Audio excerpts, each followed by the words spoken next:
राजनीति का एक खेल चल रहा था कि गद्दी पर कौन बैठेगा। अकबर की शक्तियां अब कम हो रही थी, वो थक रहा था और उसके बेटे जहांगीर को अब लड़ाई करनी थी अपनी आने वाली पीढ़ी से।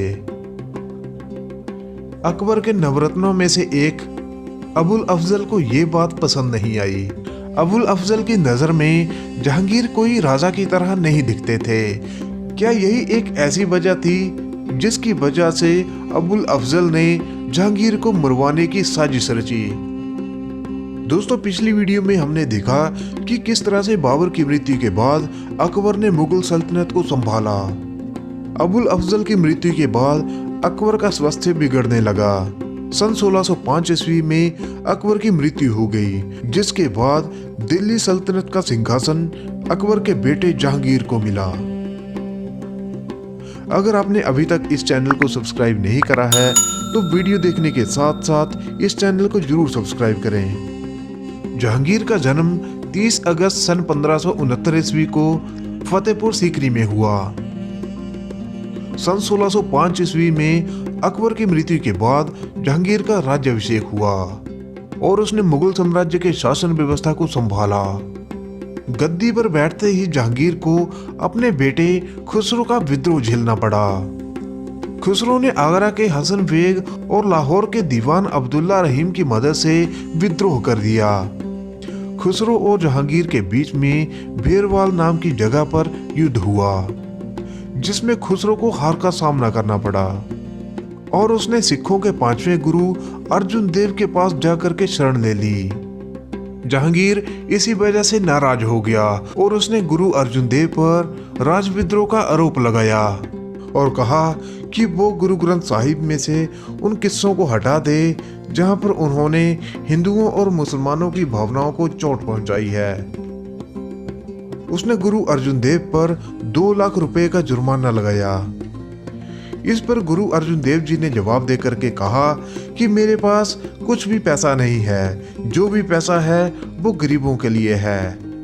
अगर आप मुझसे मेरे पैसे मांगते हो तो वो मैं आपको दे देता हूँ, लेकिन जुर्माने के रूप में आपको एक भी पैसा नहीं दूंगा, क्योंकि जुर्माना तो कपटी और संसारिक लोगों को लगाया जाता है, ना कि साधुओं और संतों पर।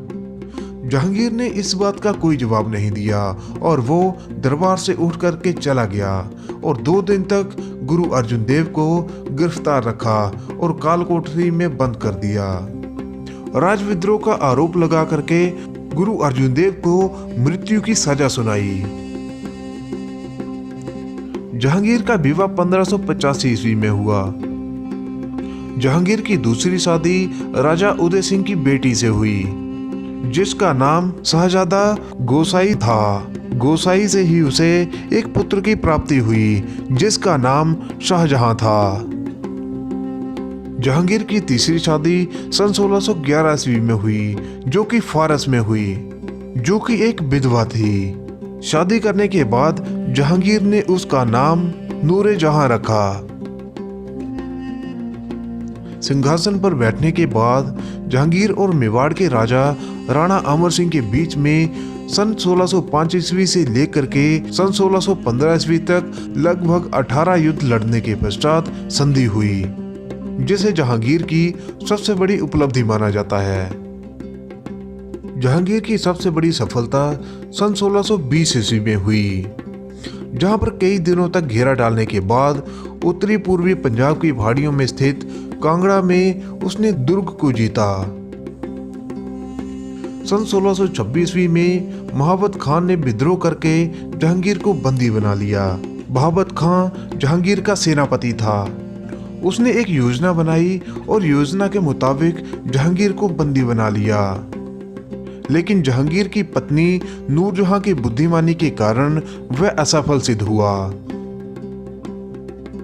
जहांगीर अपने पिता अकबर की तरह सभी धर्मों का आदर करता था। वह भी अकबर की तरह हिंदू धर्म से काफी प्रभावित था। इसी वजह से वह मंदिरों में दान दक्षिणा करता रहता था। यहाँ तक कि जहांगीर ने पहली बार सन 1612 ईस्वी में रक्षाबंधन के त्योहार को मनाया था। जहांगीर के शासनकाल में इंग्लैंड से शासक जेम्स सबसे पहले 1608 ईस्वी में भारत आया। इसके बाद सन 1612 ईस्वी में विलियम हॉकिंस और सन 1615 ईस्वी में सर थॉमस राव जैसे राजदूत भारत में आए, जिस कारण अंग्रेजों को कई व्यापारिक सुविधाएं प्राप्त हुई। सन 1622 ईस्वी में जहांगीर के बेटे शाहजहां ने अपने पिता के खिलाफ बगावत कर दी।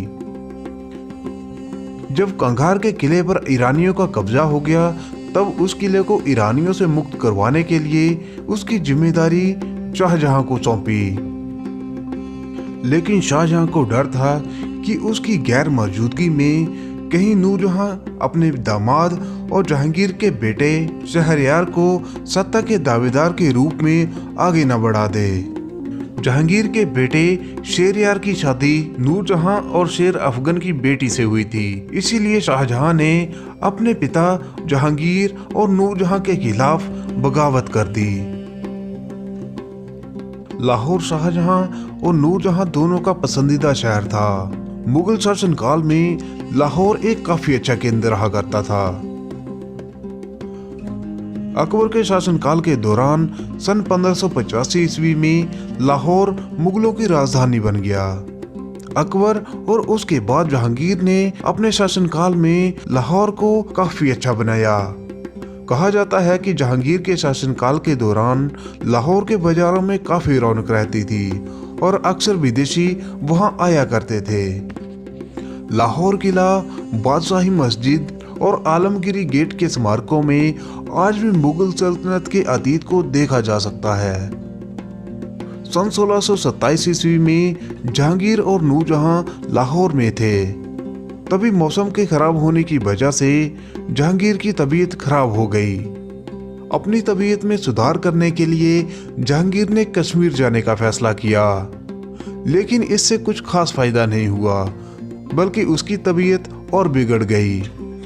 कश्मीर से लाहौर वापस आते समय शिकार के दौरान एक दर्दनाक घटना हो गई। जहांगीर ने शिकार करने का फैसला किया और एक हिरण पर गोली चलाई।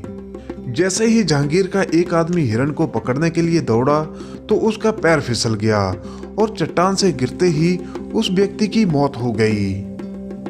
इस घटना का जहांगीर की सेहत पर काफी गहरा असर हुआ। 28 अक्टूबर सन 1627 ईस्वी में रजौरी के पास जहांगीर की मृत्यु हो गई। उसमें उसकी उम्र 58 साल की थी और वो अपने शासनकाल के 22वें साल में था। जहांगीर के शव को लाहौर के शाहतरा में बहने वाली रावी नदी के तट पर दफनाया गया।